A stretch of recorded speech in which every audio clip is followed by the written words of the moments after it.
Hello guys! For today's video ay gagawa tayo ng tinutong. Sobrang sarap naman talaga nito guys.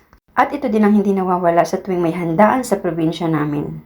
At tuwing handaan nga lang kami nakakatikim nito, kaya naman naisipan ko na magluto na lang. First guys ay isasangag lang natin ang munggo.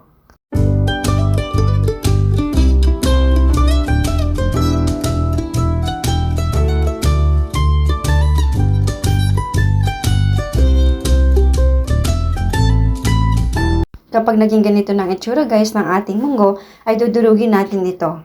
Baso nga lang ang ginamit ko na pangdurog dito dahil yan lang available dito sa bahay. Next guys ay maglalagay naman tayo ng gata sa ating malagkit. Gata ang gagawin nating tubig sa ating malagkit para creamy ang ating tinutong. Habang pinapalambot natin guys ang ating malagkit, kailangan natin itong haluin para hindi masunog. Next guys ay nalagay ko na ang pangalawang gata. Naglagay nga din ako dito ng isang baso ng tubig dahil masyadong malapot ang pangalawang gata na nabili natin.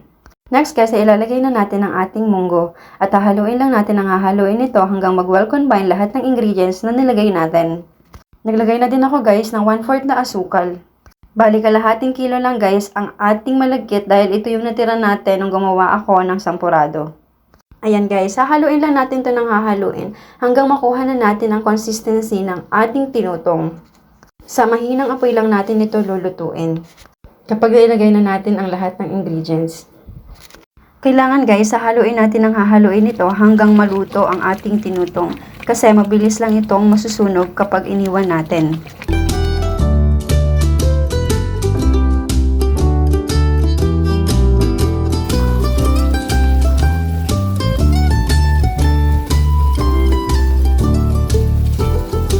Thank you guys for watching, at kung bago ka pa lang sa aking channel, please like and subscribe para lagi kang updated sa mga videos na i-upload ko. Thank you Lord sa lahat ng blessings!